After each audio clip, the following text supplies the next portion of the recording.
My Valentine versus Marik Ishtar. It's the Battle City quarter-finals. Mai and Marik have been chosen to duel. Spoilers, towards the end of the duel, Mai is going to steal Marik's Egyptian god card, the Winged Dragon of Ra. And not only that, but she's going to sacrifice her 3 harpy ladies in order to summon it. However, oh no, it doesn't obey her, and thus Marik takes control of it on the next turn. So, the question becomes, if Mai didn't summon the Winged Dragon of Ra and just kept those 3 harpy ladies on the field, could she have won just by attacking with those cards? Well, we won't know unless we jump into the duel. The duel begins and Mai goes first. She draws, and her opening hand consists of Dunames, Dark Witch, Amazon Fighter, Grave Arm, Amazon Spellcaster, Mirror Wall, and Rescue Operation. She summons her Dark Witch to the field into attack. She then ends her turn. Now, some of you might be asking, why didn't she set a bunch of those spells and traps face down? Bit of protection, you know? The optimist in me thinks that the reason she didn't do that is because she's playing cautiously. She doesn't want to risk having these cards like destroyed with like some sort of back row removal or anything like that. Pessimistically, I think it's because we're not supposed to know those cards are in Mai's hand at this point in the duel. So I think it's a simple case of we're not supposed to know they're in there, so there's no reason why she would set them face down. It's Marik's turn, and he draws. His opening hand consists of Revival Jam, Makiura the Destructor, Masked Beast Desgardius, Jam Breeding Machine, Black Pendant, and Card of Last Will. Marik summons his Revival Jam into defense. Thanks to this card's effect, it is essentially unkillable because it can't be destroyed by a battle or card effects. Well, it can, but it comes straight back to the field, so it's a nightmare to fully remove. Anyway, Marik follows up this play by activating his continuous spell, Jam Breeding Machine. Now, during each of his standby phases, he can special summon 1 slime token to his field into attack. However, while this continuous spell is on the field, if Marik normal or flip summons any other monster apart from a slime token, this card will destroy itself. So if you wonder why he doesn't go on the offensive with other monsters in his hand, it's simply because he's trying to build up his slime board so he has enough tributes for the Winged Dragon of Ra. Simple. With no further plays, Marik ends his turn. It's back to Mai, and she draws the Unfriendly Amazon. Mai immediately enters her battle phase and orders her Dark Witch to attack and destroy Revival Jam. Due to Revival Jam's effect, it immediately special summons itself back to the field into defense. With no way to permanently get rid of the monster, Mai ends her turn. It's Marik's turn, and he draws Pot of Greed. The standby phase occurs, and Jam Breeding Machine special summons the first slime token to the field into attack. Marik activates his Pot of Greed to draw 2 new cards. He gets Jam Defender and Remove Trap. He sets Jam Defender face down and ends his turn. Jam Defender is going to get destroyed before he can use it, but the plan with this card is when he activates this trap, it will redirect every single one of Mai's attacks into Revival Jam, which means he can keep special summoning slime tokens and they will be safe from attacks, which is their weakness. Like getting attacked into would have done a ton of damage because they have to stay in attack for 1 turn. It's a smart move on paper. Unfortunately though, it's Mai's turn, and she draws Harpy's Feather Duster. She activates it to destroy all spells and traps Marik controls. Jam Breeding Machine and the face down Jam Defender are both destroyed. Mai enters her battle phase and attacks and destroys the slime token, dealing the first damage of the duel. She ends her turn by setting Mirror Wall face down. It's Marik's turn, and he draws Melkid the Four-Faced Beast. He summons it to the field. Now, with Melkid and another monster on the field, he has met the summoning criteria for his Masked Beast Desgardius. He tributes Melkid and Revival Slime to special summon it to the field. I personally would have been okay sitting on that Revival Jam for a little bit longer. It's just such a good card for early Yu-Gi-Oh! You can just sit on that card for ages, but that's not a misplay because you got to go on the offensive at some point, and going on the offensive now was absolutely viable, so yeah, it was all fine. Marik orders Desgardius to attack by Dunamis the Dark Witch. However, Mai activates her set Mirror Wall. This card cuts the attack of any attacking monster in half. With this play, Gardius is destroyed. However, due to its effect, when it is destroyed, it equips a Mask of Remnants equip spell from Marik's deck straight onto a monster the opponent controls. It moves the monster to Marik's side of the field. Now, interestingly, despite having the ability to attack directly here with the now under his control Dark Witch, he decides not to. What's the reason for that? Fun fact about Mirror Wall, its attack reduction is permanent. Marik is trying to avoid having a 900 attack monster on the field. It makes sense to me. Marik ends his turn by destroying Mirror Wall with his Remove Trap spell. At this point in the duel, Marik plunges it into a Shadow Game. The rules: every monster now summoned is imbued with the memories of someone you've met. If that monster is destroyed, every memory of that person is destroyed along with it. Steep stakes, I will have to admit, but something that wasn't erased from my memory was a small animation error here. You see, the animators actually show my draw twice, one before and one after the Shadow Game initiates. It's just an animation error. The number of cards in my hand doesn't change. It's still correct. It's just I noticed that, so I just thought I'd mention it. It's Mai's turn, and she draws Amazon Archers. She sets it face down and then summons the unfriendly Amazon to the field. Note that due to this card's effect, Mai must tribute one monster during each of her standby phases if she wants to keep this monster on the field. So if you wondered why this monster didn't make an appearance a little bit earlier, that's why. Mai uses the unfriendly Amazon to attack and destroy the mind-controlled Dark Witch. It is destroyed, however, since it was Mai's monster, all her memories of Taya Gardner are erased from her mind. Keep in mind that she destroyed her monster with her monster. I just need to keep that in mind. She still lost their memories. It's become important. Not important, but it's something worth bringing up a little bit later. Just keep it in mind. It's Marik's turn, and he draws Rope of Life.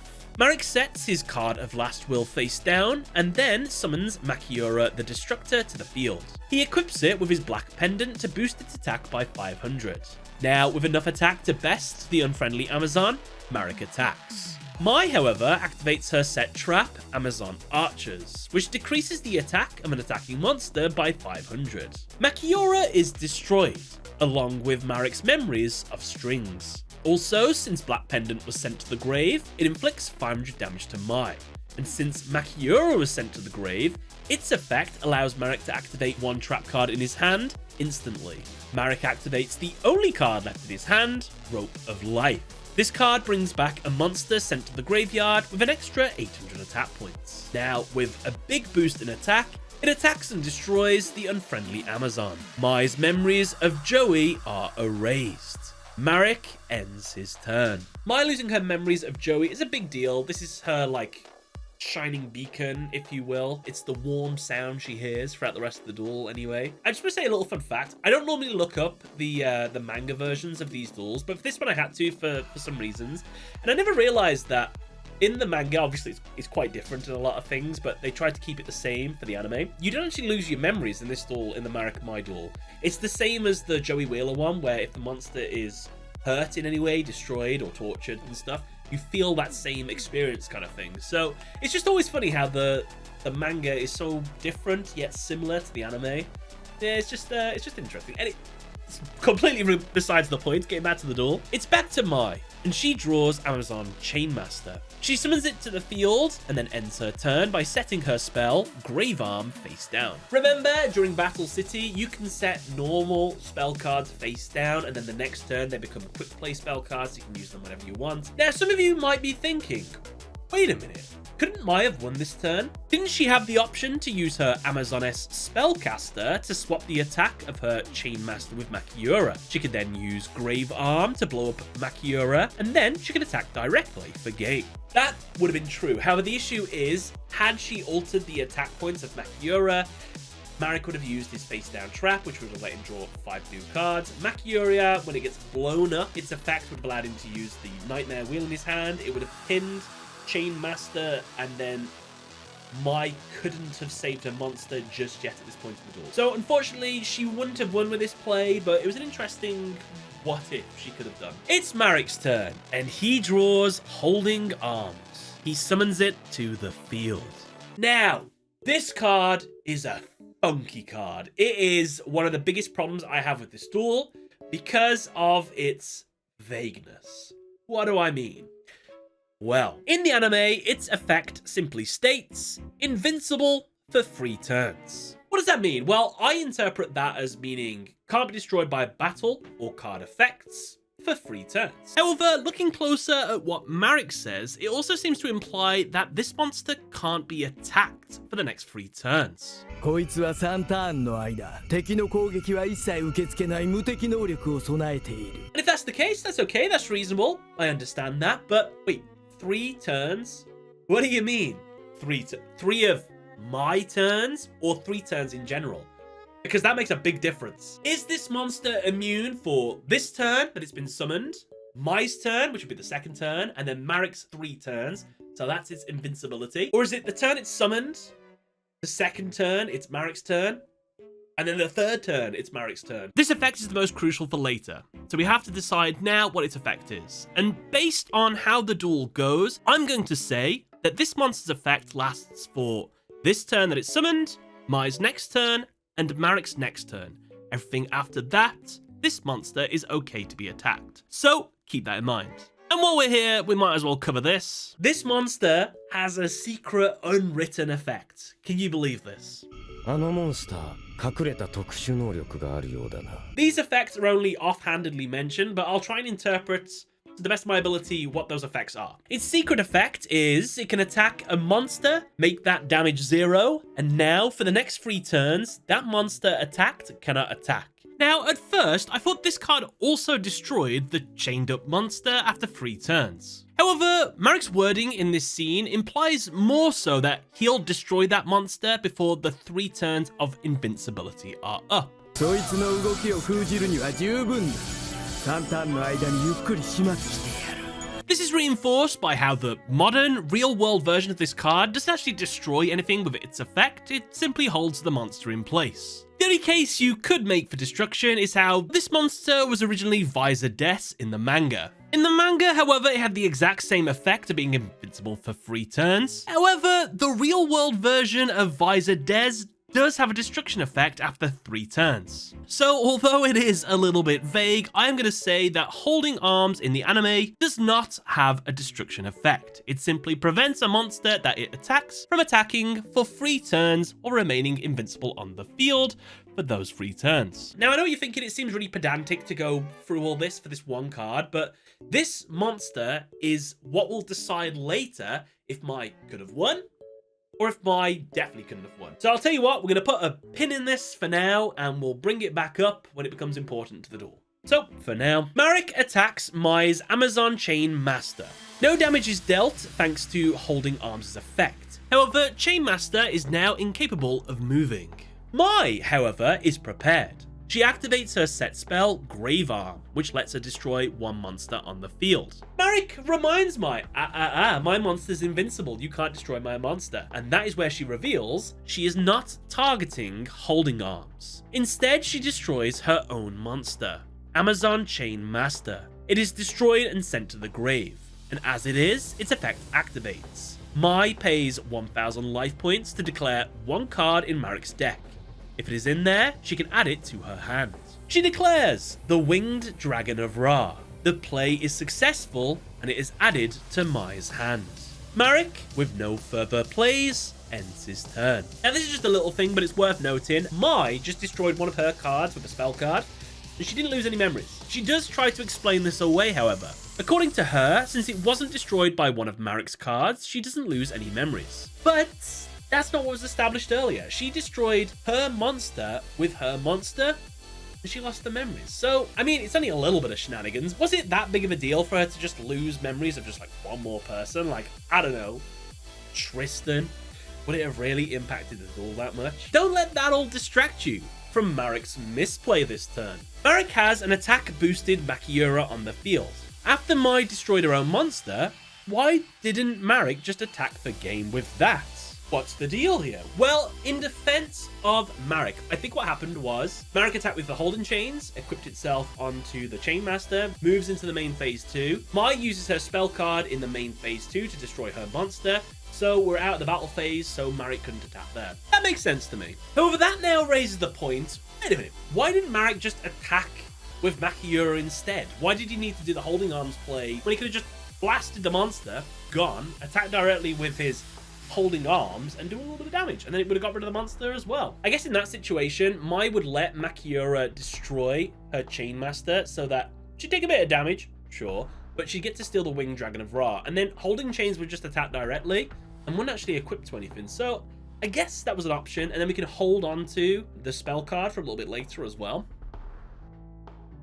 It's an option. It's Mai's turn, and she draws Cyber Harpy Lady. She sets Amazon Spellcaster and Rescue Operation face down, and then summons Amazon Fighter. Unable to get over Makiura's attack and Holding Arms' invincibility effect, which is soon to end, Mai ends her turn. It's Marik's turn, and he draws Mysterious Card. Marik orders Makiura to attack Amazon Fighter. However, Mai activates her Amazon Spellcaster to swap the attack of the two battling monsters. Makiura is instead destroyed, and Marik loses his memories of Arcana. Unfortunately for Mai, since a monster's attack was altered, Marik is able to activate his set card, Card of Last Will. Thanks to its effect, when one of his monster's attack points are changed, he can now draw until he has 5 cards in his hand. With 0 cards in his hand, Marik draws 5 new cards. He gets Nightmare Wheel, Holding Legs, and 3 mysterious cards. Marik's Chain Link 2 now activates. Since Makiura was sent to the grave, its effect lets Marik activate a trap card in his hand. He activates Nightmare Wheel, equipping it to Amazon Fighter.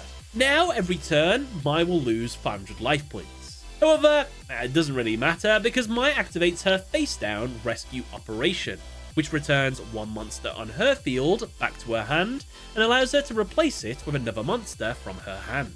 She returns Amazon Fighter and special summons Cyber Harpy in its place. Marik ends his turn. As Marik ends his turn, Holding Arms' invincibility effect ends since it has been 3 turns, meaning it can be attacked. It's Mai's turn, and the penultimate turn of the duel. She draws and gets Graceful Charity. She activates it. Now she can draw 3 new cards, but then must discard 2. Mai draws Elegant Egotists, Gravity Bind, and a mysterious card. Mai sends the Amazon Fighter already in her hand with the mysterious card to the grave. Mai's hand now consists of the Winged Dragon of Ra, Gravity Bind, and Elegant Egotist. Really small animation error here. When Mai draws the 3 cards for Graceful Charity, she sends 2 of those cards to the graveyard and then adds that 1 card to her original hand. However, that's not what happened because we saw 2 seconds earlier into Mai's hand and her hand consisted of Amazon Fighter and the Winged Dragon of Ra. So the only way her hand could have had Gravity Bind and Elegant Egotist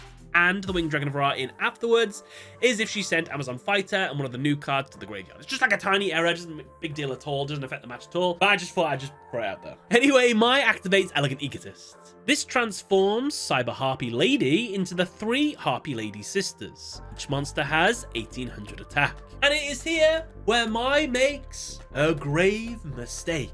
She sacrifices all 3 of her Harpy Ladies in order to summon the Winged Dragon of Ra, whom, if my maths is correct, would have 5,400 attack and 3,900 defense. However, when Ra is summoned, it is sealed inside of a ball.